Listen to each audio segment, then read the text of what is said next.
Good afternoon, morning, wherever you are in the world. Welcome to my series of The Pain and Pleasure of Living on Purpose. Now, I have a really scrummy lady with me today, Senka Radonich. Have I pronounced that correctly? Yep, that's it. Yay! Now, Senka is a woman after my own heart. She's a vibrant ball of energy, and she has the most amazing business called Adventure Girls.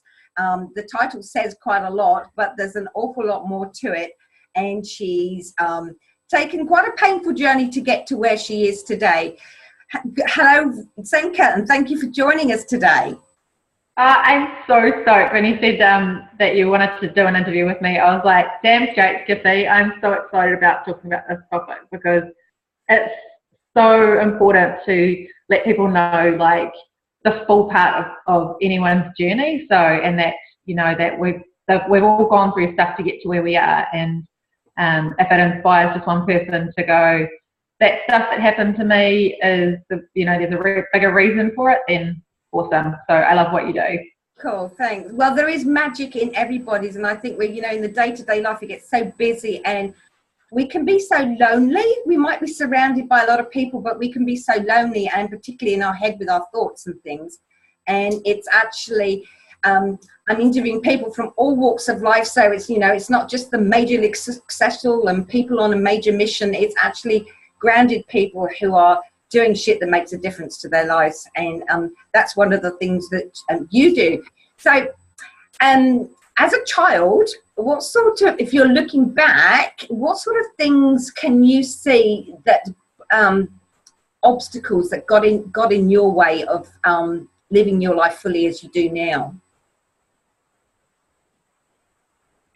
How far back?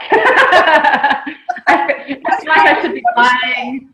I want to lie down on a couch.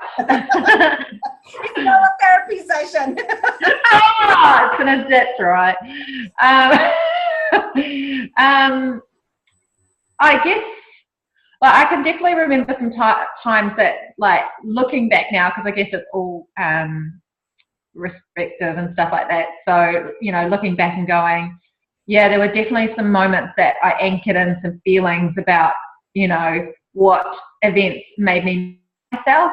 And that's only sort of something that I've realized probably in the last, I think, couple of years, maybe even sort of 3 to 5 years, that these events and what I've made them actually mean about themselves, and then the impact that that's carried forward for me now. And of course, there's been stuff that happened that I've made mean awesome things about me, and stuff that's happened that I've made mean maybe not so great stuff about me that still pops up today, even sort of after working on it for some time.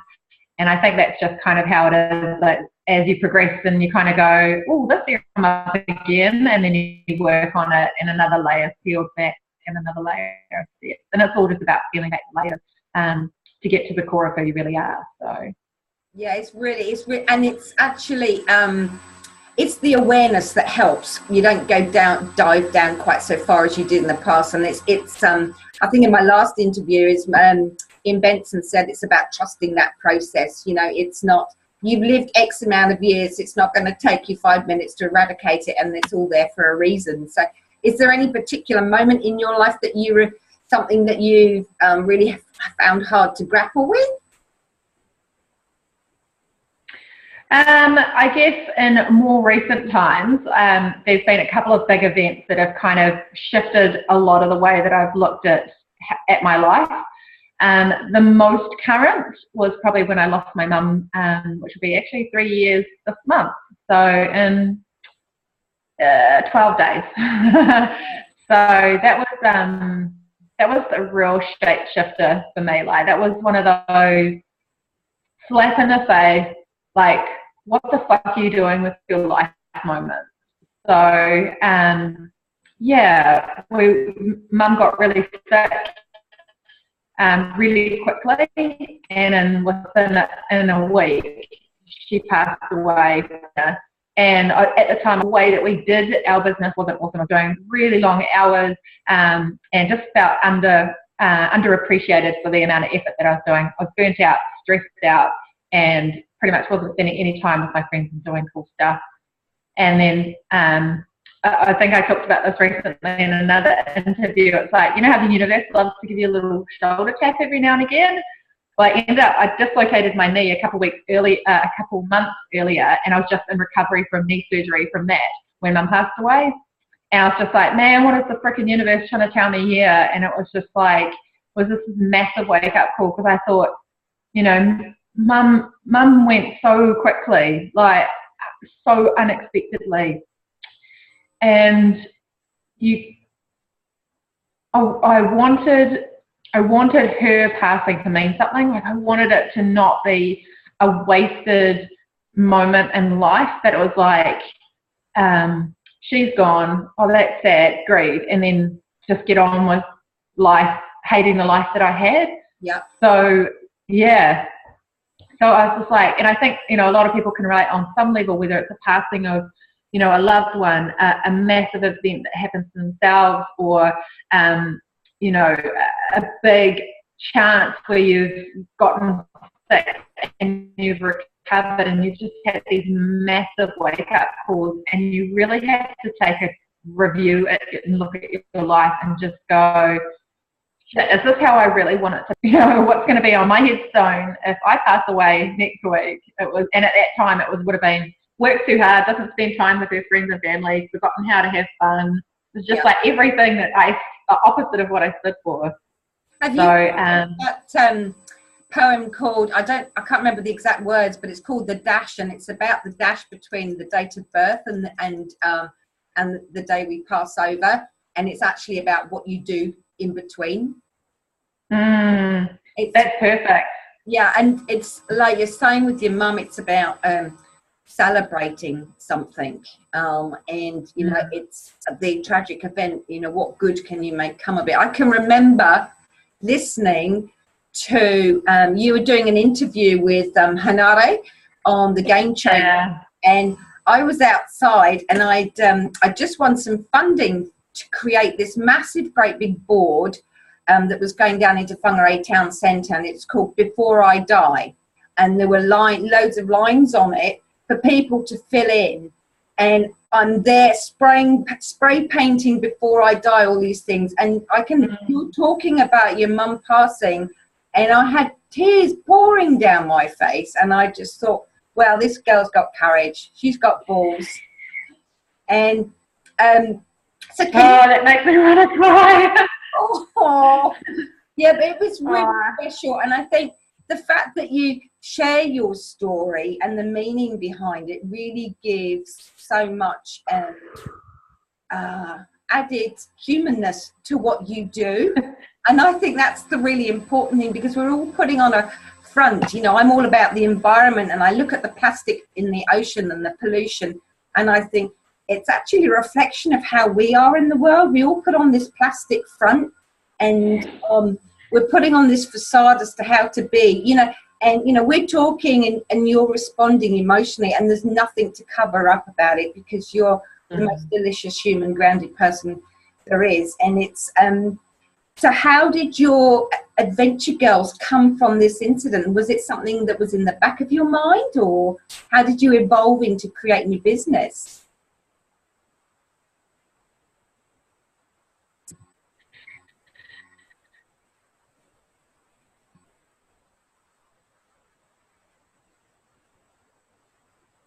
So we're having some internet connections because Senka lives out in the wops, and so there was obviously something passing there. Did you hear any question? Yeah.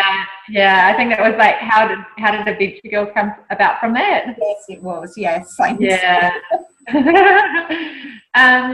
Well, I guess like when Mum passed away, it was that real sort of like, okay, what do I really want my life to stand for?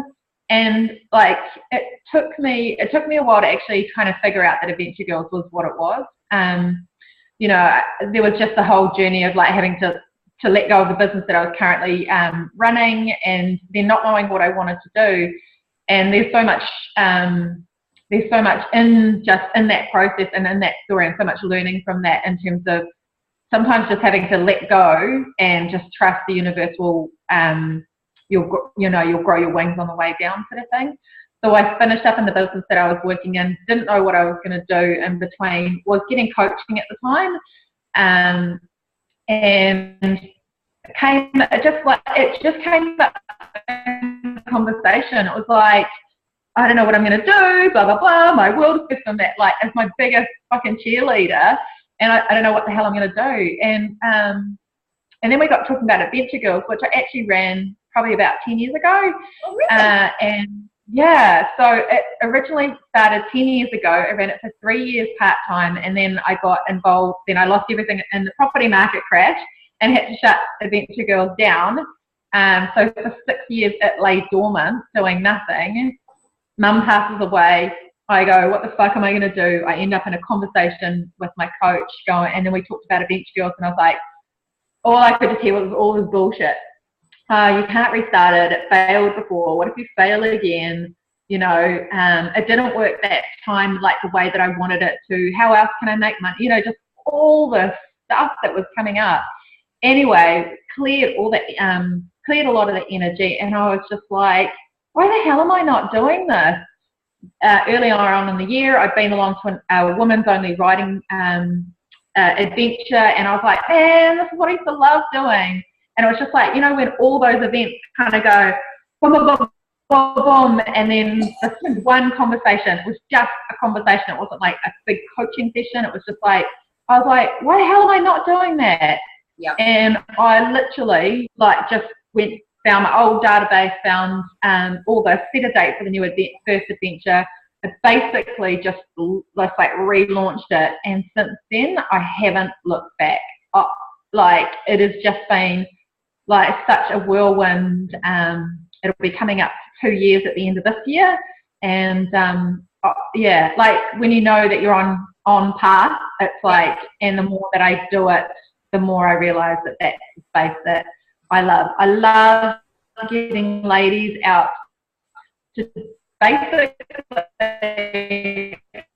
my jam is getting ladies out to do cool shit. There's just so much to experience out there, and getting outdoors, stretching your comfort zone, all that sort of stuff. And I want to create this, and what I've done is created this space where women can come along, feel really comfortable to get out of their comfort zone and do something new. You know, whether they look awesome, or whether they feel funny in a wetsuit, or it's just like having a bunch of girlfriends with you going, you got this, girl. So that is what I love to do. I just love to get women out to experience adventures. I love New Zealand. We have a beautiful country. I love getting out and traveling as well. But New Zealand is stunning, and it's like right on our back door. We have got this beautiful country, and we don't go into it, which is so metaphoric for life as well. We have these things right there in front of us, right on our doorstep, or the thing. We don't see those opportunities. We don't absolutely notice them and all that sort of stuff. So, you know, for me, adventure is definitely just getting out adventure, but it's all the other adventure story of how it came about. I remember you went to Bali recently for a month or something, and then with all the was it the volcanic storms and things, and you were stuck there, and this is paradise. And then you said when you actually come back home, it does feel like home. There's that real connection that you've got. I mean, it's great to go away and things like that, but you've obviously got a real affinity with New Zealand, eh? Yeah. Awesome. So tell us, if somebody wants, what are the kind of things that you do with Adventure Girls? What sort of adventures could we enjoy with you? So basically we're about kick-ass adventures. So anything like gun shooting, four-wheel driving, dirt biking, stand-up paddle boarding, surfing, rock climbing, mountain biking. Yeah, there'll be over summer we're going to do rangitoto. So yeah, kayaking, all that sort of stuff. So anything to do with getting you out and like just getting you out. what I was really careful of when I created the business is I also wanted to make sure that we got a mix. So I kind of want to try and take away people's excuses for not coming out and doing adventures. Right. So we got things like, you know, if you think because you might not be fit enough to do something, and let me just tell you I could tell you a whole other story about your beliefs around being fit enough to come and do stuff. You tell this 55-year-old woman who comes and rides with me that you're not fit enough at whatever age you are to come and ride with me, and you know she'll tell you something else. So we've got adventures that are less physical, which are your sort of your gun shooting, your four-wheel driving type of adventures,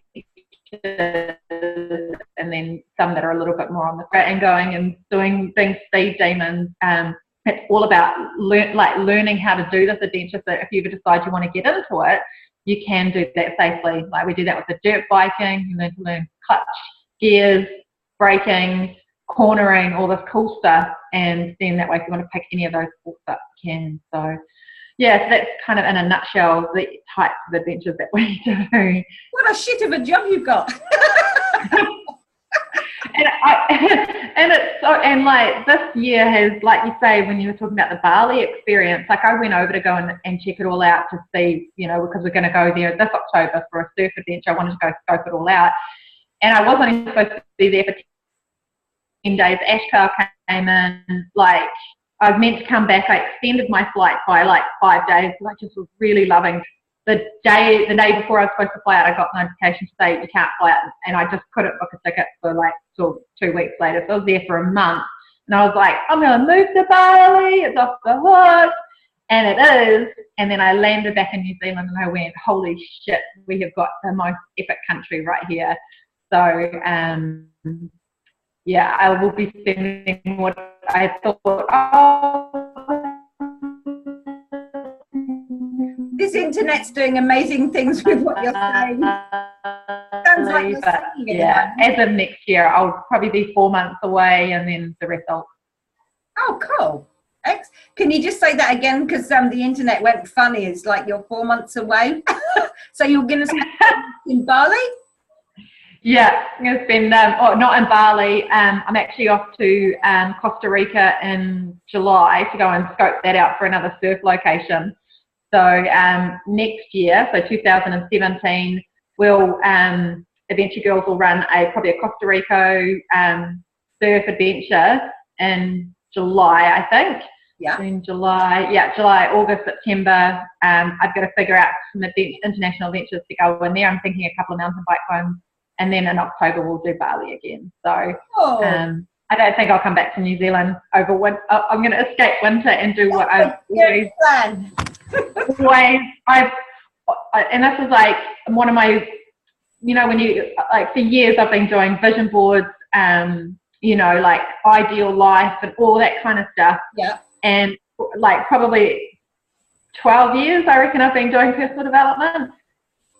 And one thing that has always been on my list since I started doing Adventure Girls like 10 years ago was to have an Emma. And so next year is lining up to be the first year that I'll actually be creating that endless and so much of it goes back to like, for me, the lesson out of all of the stuff that I've been talking about, done it, and then, you know, I made it mean a whole lot of stuff about me. I could just never have restarted that. And then all these events happen to get me to rethink, to restart it. And then I relaunch it. And like that'll be my third year of running it. We'll be creating something that was a vision 12 years ago. Wow. So, you know, I know there's lots of talks about vision boards and, you know, some things manifest really quickly in your world. And I have sometimes have stuff just like pop up so quickly. In fact, the trip to Costa Rica, I blocked that out on my calendar. I didn't even have how I was going to do it. I was like, I'm just going to get there somehow. I'm going to take the month of July off. And then I've got the opportunity to go and fly with a friend over there, run her event, and that's in San Diego. And so just across the way is Costa Rica. So it's like, you know, these events suddenly start to happen, but it's like, this is a vision from 12 years ago. So it's like, whatever you're going for in your life, you can be thrown off track so many times. And I think that's what, you know, there's some key learnings out of, you know, these events that happen to us, that we either make them mean something that's going to propel us forward and go, okay, what's the lesson? What do I want to take from this? How do I want this to be? What do I want to make this mean about myself? And we can use that stuff to propel ourselves forward. Or so it gets us stuck a little bit. So it's entirely up to us as to how we choose what we want to respond to an event. And it's easy to say because, you know, oh, this is all magic of personal development and in hindsight, da-da-da. When you're in the moment, it can be such a bitch that it's like you don't see the wood for the trees, you know, in some of the occasions. And I'm like, you know, 12 years later, this is now happening in my world. So maybe the world I wasn't meant to go then. Maybe that stuff wasn't meant to happen then. Maybe I was meant to have these challenges in my life to make me really know, do I want this? Do I want to experience this? You know, maybe to make me more grateful for it. You know, there's 1,000 different meanings that I can add to that. But well, I can see from this side, I can see that you have had challenges that have put you right outside your own comfort zone. You know, you lost your property and you lost your mum, and it's like, so really staying, a lot of people use the word purpose in their life and having a purpose, but for me it's about being on purpose and consciously choosing to do something. And where you had the Adventure Girls 10 years ago, you know, that was kind of your inner light, but something right inside you was burning, and that is the part of who you are. You know, just the way you present yourself, you know, with your lovely beanie hat. I mean, if I sat here with the beanie hat, I'd look absolutely ridiculous, but you wear it so well and look so scrummy. You know? Look, I got Ugg boots on too.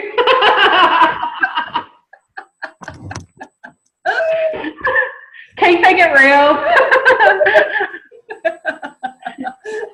Bless. So it's, for me, it's about helping people. You know, you were talking about meaning, and it's actually just diving deep and finding that meaning, what's important to you. You don't necessarily need to know, as you say, the how, like with your vision board, or necessarily specifics, but if you start, you get that ball rolling, so to speak, because I'm into balls big time, because I'm like...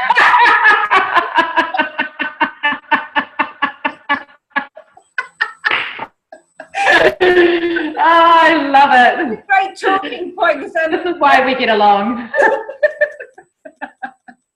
Yeah, it's really about, well, life's a load of balls, you know, and for me, because I work with energy, you know, it's a double entendre, you know, those balls are, we're balls of energy, but it's also about the bollocks and conditioning and things that will actually hold us back, and they're like a ball and chain sort of thing. So for me, this is really about sticking a hot rod up people's bum and saying, you know, there's so much magic in your story, and you can do so much with it, but we're all trying to pretend to be somebody and like appear as if we've got our shit together. Well, why? You know, we're humans. We've got emotions, and it's a matter of tapping into those emotions, because they're the clues, for goodness sake, you know. Yeah. So true. And this is the whole thing, is that I've got a couple of really good friends. A lot of my friends are business coaches or in that space or something like that. So, and I used to do quite a bit of coaching as well myself. But I kind of realised that my real true passion is actually in the doing of adventures, like and that sort of stuff. But we often talk so much about like just the reality of what it is. It's like I think in my one of my other interviews recently, it would have been like just the day before, I was having a meltdown. Like, I just remember, because I'm launching this new part of the business, and it's a global part of the business. So there's parts of me that are really scared about launching it, and I can feel my own self getting in the way of doing that. Like, I can feel myself getting distracted. You know, what if I just tweak this a little bit? It's like just get it out, Senka. And I just remember ringing out one of my girlfriends, and just bawling my eyes out on the phone to her, just going, like, this sucks. Why am I doing this? You know, but it was just like, but just like, so I haven't sobbed like that in such a long time, and it was such a great thing, because it was like I had all this stuff up in my head, and I just, like, you know, with the energy stuff, it's like I was so head here, and I was totally disconnected to my body. Yep. And all that crying just brought everything like back into alignment, let all that emotion out, all the energy out that I've been bottling up in my head. And then sure enough, you know, hey look, I'm back in action. It's the vulnerability and the beauty of the sisterhood that you're creating. You created in New Zealand, and now you're extending. Perhaps you can tell us a bit more about your Ultimate Sisterhood program. It's actually about finding people to try things alongside, and not fear any, as you said, in a safe environment, not feel judged, and just go do stuff.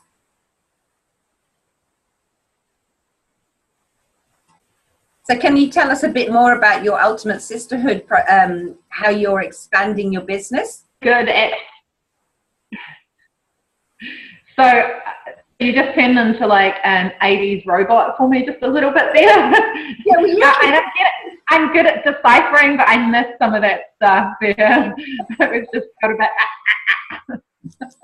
Well, what I'm saying is, it's like when you're describing your story about your breakdown, it's like the vulnerability and the beauty of having girlfriends and having a sisterhood about that support, which is another, it's the other part of what you're doing and why you're doing it. I'm guessing I'm putting words in your mouth here, but, and so you've done some in New Zealand, so now you're expanding globally. Can you tell us a bit more about the idea behind that and what your plans are? Yeah, so I'm the new part of the business that I'm launching, that I've been having all my like being okay with and not being okay with, is a new part of the business called Your Ultimate Sisterhood. Yeah. And that's about it's a global platform that's the easiest way to meet your new adventure besties. So through running all the adventures that I do, one of the biggest challenges that the women that come along have is that they want to get out and they want to do these new adventures, but they don't have any friends that want to do it. You know, their sister's neighbours next door's best friend out. And so it kind of got me thinking. I was like, surely there has to be another way, because Adventure Girls obviously provides one level of service where it's done for you. Awesome, you want to come stand up paddleboarding for the first time, you want to get a lesson, come with Adventure Girls and we'll show you how to do that. And then there's the next level where it's like, okay, well, I've done a lesson, but I really love it. So how do I get into it? Where do I meet these other women that are into it? Yeah. And that's how Your Ultimate Sisterhood was born, because it's like, there's nothing better than a sisterhood. Sure, it's awesome having all sorts of people, men and all that in your life, and to go and do these adventures with. But there's something to be said that when you're hanging out with your girlfriends, your BFF, and your sisterhood, that there's just a different energy about it. Yeah. So this platform will allow you to tap into what will grow to be a global network of women that are into adventures. So you can go in, you can touch profile, and you'll be like, hey, I'm Philippa, I'm into doing, you know, surfing, I'm a pro. I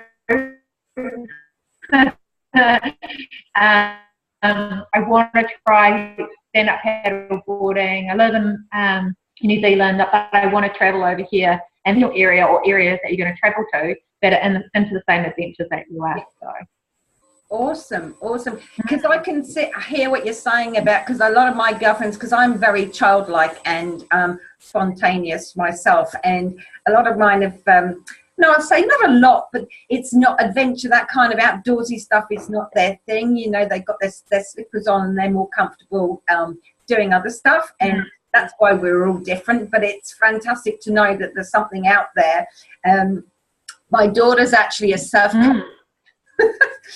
She's cool. Yeah, she's in England at the moment, but last summer she's phoned me up and said, oh, we're doing a special this weekend, Mum, and it's all for old fuddy-duddies like you, so come Thanks, Ole. Ole. So I went along, and it's bloody exhausting, but it was so much fun. And I got up and I did my thing, and it was very, very rewarding. Yay! Yep. Yeah, so the moment that you were getting thrown around, how did you feel in that moment when you were getting thrown around? You probably got back up on your board about 50 times, yep. And then you finally stood up. How did you feel in that moment? It felt like it lasted forever, but it didn't, kind of thing. And it was like, yeah, chalk it up. Yeah. Yeah. And it's not about. That is. Well, there was a photo, and you know, on the surfing, you're meant to go. That is what I love about it. Celebrate though. Yes, yeah, and it was this photo of me is like I'm going forward. There's absolutely no technique involved in it whatsoever. It was a fluke, but there was a moment. No, you own that shit, girl. You nailed it. Yeah, so that's cool. And so my daughter does a lot of outdoor stuff herself. She trained in Christchurch about 3 years ago. Well, no, it's over 5 when the earthquake was on. So, yeah, she does rock climbing and all sorts of stuff. So she's a great inspiration to me. Now, I've got on my vision board, I want to do pole dancing and trapeze. Yeah. I know a great place in Auckland you can go do the trapeze stuff at. Really? Cool. Yeah, it's called Action World. I don't know if they operate over winter because it's outdoors, but they have different stuff. You can walk a tightrope. It's an out swinging monkey bars, and then you can progress. If you can do that, then you can progress up and then to do the trapeze. Oh, cool, excellent. So you talked earlier about you went riding with some horses, because I'm involved in. I've got equine assisted learning facilitate. I don't do it so much now because the chap I know, Ian, who I interviewed last week, he goes to Europe quite a bit, and he's his partner now. They do an awful lot of work, and they concentrate more on people, horsey people. But you might like to bring some of your girls up to Waipu, and because it's all about you don't even have to like horses. You don't need to know how to ride. It's all about discovering the process. So because horses reflect human behavior, and so it's really getting you outside your comfort zone. And we give you a task, and we observe the horse's behavior and feed that back to you. And it's amazing the amount of similarities you can see in your own life. Really cool. So that's some of the challenges. So I know I'll definitely share the link with me, and I'll put that word out to the girls. Yeah, so we can do that next year in the summer, so that would be cool. Now, Awesome. I know myself, I've just started your 30-day challenge. I know I did it about 2 years ago, but it's really cool now because you've got the videos that remind you what was the day before. And so it's the catch-up sort of thing. And today's one was to wear lipstick. That was the choice that I took. And I don't have any red lipstick, and like you, I don't wear makeup, so it's probably all come off now, but I had some lippy on earlier, just especially. So what's the purpose behind your 30-day challenge? Yeah, so I guess like everything in life, like life happens, life gets busy, and we get caught up in front of our computer screens, we get caught up in life, kids, work, partner, social life, and somewhere in the mix we forget about having some fun. Yeah. So I created a 30-day Adventure Girls Challenge, and the purpose of that is just to get you out of your comfort zone on a daily basis for 30 days. There's the saying that it takes 21 days to create a habit, a new habit. So I thought, wow, 30-day challenge is more than 21 days. And I thought, wouldn't it be cool if every day you got to pick something new that you wouldn't necessarily do in your life? because I guess this is like, that's where the growth comes from in life. Like that's where you evolve, and that's when you shift out of your comfort zone. Is that, you know, we live in this bubble of our comfort zone here, and then I reckon we've got a buffer of some description till we hit this new level, a new space of new awareness of who we are. And it's like, you know, we do things, and sometimes we bump against that edge of that comfort zone, and we go, stop that, and you kind of go back down. But it's like when you hit the edge of that comfort zone and all those emotions and feelings that come out that make you feel uncomfortable, that's where the learning is. This is where the beauty of life is, that if you're willing to feel into that uncomfortableness and that those stories that you might be telling yourself as to what's keeping you in the comfort zone, that's where you're going to get the awarenesses and your levels of yourself and stuff like that. So the 30-day challenge is really about creating a space where you can do these in the private Facebook community that we've got there, and you can actually start to be aware of what might be coming up on a regular basis. I always find it fascinating when people, because some people will choose the stuff that they know that they can do and just be like, yeah, check, I did that. I did something on the 30-day challenge. I can relate. Yeah. It's like, well, was which is awesome because you're doing something.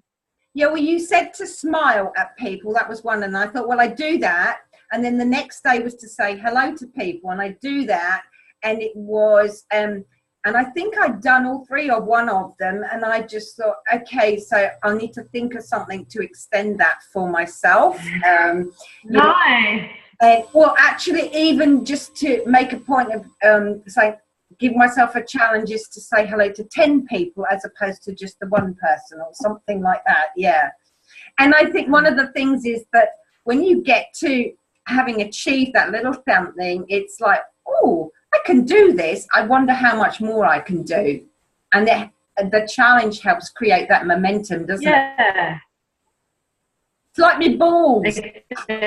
Keep those. Yeah, and that's why I did 30 days, because it's so easy after like 5 days to go, oh yeah, I kind of done that. But it's like, oh, I lost you on that, but sorry. Yeah, I lost you too. Yeah, I got after 5 days. Oh, I said after 5 days, it's easy to kind of go, yeah, done that, tick. But it's like to kind of commit to something and get that momentum over 30 days. It's like, just even in life, when you're wanting to work towards a goal or create something more in your life, it's like it can be so easy for us to, you know, can't fall short. But the 30-day challenge gives you 2 opportunities to set yourself a reward as well. So at day 15, which I think you posted yours up, and day 30, because it's like, you know, whenever you're going for anything in life, you know, it's like if you have an incentive as to what getting you to that location and something that you can reward yourself with. And this doesn't need to be a big, expensive thing where it's like, you know, you're going to fly yourself off to Tahiti for a week and go snorkeling or something like that. Yeah. You know, you might have your eye on a new, like for me, one of my goals, one of my rewards for launching some stuff is I want to get some new shoes, like some new Chuck Taylors, because that's pretty much all I live in. And so once I launch the thing, I'm going to reward myself with buying myself those, because it's like I earned that thing. I mean, I can just go and buy them. Yeah, yeah. I can just go get them, but it's like to know, and then every time I wear them, because I wear them all the time, I get to look at those and go, that's because I pushed my comfort zone. That's my little jam. It's also about the commitment that you made to yourself as well, which I think is a really, really big thing, isn't it?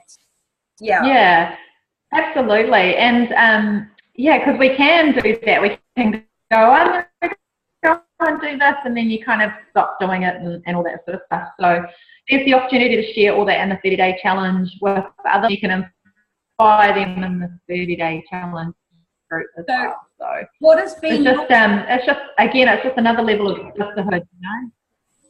So what has been your biggest challenge so far?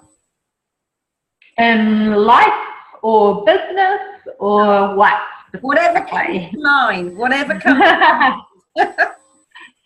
I think it's I think it's overcoming my own self-doubt. Like, that's the first thing that pops to mind, because I think sometimes we can be our biggest cheerleaders for ourselves, and then I think we can be our own worst enemies. Yeah. In the external world, how we're perceiving our internal world, just where we're fitting on that scale of confidence to not so confident. And so I think that's been my biggest thing, is like overcoming the self-doubt and realizing that I have got this, and also knowing that when I don't feel like I've got it, that that's okay. Yep. And not to make that mean anything unuseful about myself, that it's all part of the process and that it's all part of the journey, and that if I'm looking for, in the times that I don't feel confident, or I don't feel like I got it, or I feel like the world's falling apart on me, it's going, okay, what's the lesson in this for me? What do I need to learn about myself in order to move past this? Because it's not about fearing it, forgetting about it, judging myself. It's about, what is this beautiful little part of me that isn't yet being expressed fully, or yet hasn't had a voice for some time, and going, okay, time to start exploring this. Absolutely. So, it's my AA rescue remedy. It's about acknowledging it and appreciating it, because there's no point in suppressing it. It's actually knowing it's going to change for a start. But the most important thing is actually to honor yourself at that feeling, whether it's a high or a low or whatever, it doesn't matter, is acknowledge it, and to appreciate the clue. You know, your body is talking to you. So, you know, stay in that moment and just know it's going to pass, however uncomfortable it is. Know it's going to pass, but be thankful for that lesson. That's a really, really big one for me, definitely. I say don't get off the roller coaster at the wrong time, because like a roller coaster, you know, you got big ups, some big downs, some little dips, some swirly bits. Yeah, it's like, just get off the roller coaster at the wrong time. Like, wait till it comes to a stop at that beautiful place where you feel comfortable, then get off the roller coaster. Don't try and jump off the bottom biggest dip there and think, why is my life falling apart? It's like, because you got off the freaking roller coaster. Just remember, it's going to go back up. Like you say, you know, it is always hard. That's so cool. I really just don't get off the roller coaster at the wrong time. So with all your wisdom that you've acquired over the years and hindsight, what advice would you give to your childhood self? Love the shit out of yourself. Just know that it's like pretty much what we've just been talking about. Like, know that those tough times are going to pass.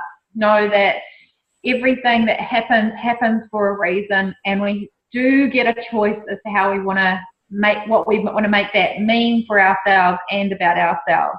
And so I think so much of that comes down to just loving the shit out of all of who you are, all your imperfections, because all the mistakes. It took me so many market crash. Like, I was so ashamed. And I think don't feel any shame in your mistakes. I think that's another big thing, isn't it? Yeah. Well, whatever the feeling, we might put shame, we might put guilt, or you know, there's so many of these heavy emotions that we can put on an event that then shape the direction that we do or don't go, because we're making it mean so much about ourselves through the filters that we're running from our past experiences. So it's like, the more that you can just love all the parts of you and realize that there's plenty of people who've probably been through some sort of situation similar to whatever it is that you're not feeling particularly great about, and just to forgive yourself and love yourself, because that, at the end of the day, is all that really does matter, is that, you know, loving yourself will get you through anything. And you're not alone. There is a sisterhood. Find your own sisterhood. Yeah. Yeah, like that's sort of like, you know, whether it's a business BFF, whether it's a new adventure bestie, whether it's someone you can share your stuff with in a way that moves you forward. Find a sisterhood of people that accept you for who you are, but also I think it's not about falling into a trap of, you know, having friends that you just are going to hold you where you are and like keep replaying your story. So it's finding a sisterhood that's actually going to like hear you, like hear and feel you, and also help you move forward as well. Because if you just find a group of people who you're going to bitch and complain and tell your sob story to, that is not moving you forward. Like that will just keep you playing the victim in your life or whatever the circumstance. For me, I just think there's something about a sisterhood with women. Find yourself a sisterhood of women that like understand you, that get you, that are on the same sort of page as you, and they're all about growing and evolving and going, how can we make this situation mean something more? How can we move forward in our lives so we can come to a place of, you know, celebrating whatever it is that's happened. Yeah, and not hiding it. It's actually being honest and vulnerable. It's fantastic. Yeah. Well, thank you so much for your time today, Senka. You've been enlightening, uplifting, and I'll get down to one of your adventures one of these days, even if maybe we'll meet in Waipu and we'll do the horsey stuff. Who knows? But yeah, I was going to say maybe we'll come up and see you. You're a real inspiration to the world, and thank you very much for your energy. Much appreciated. Take care. Mwah. Mwah. Bye.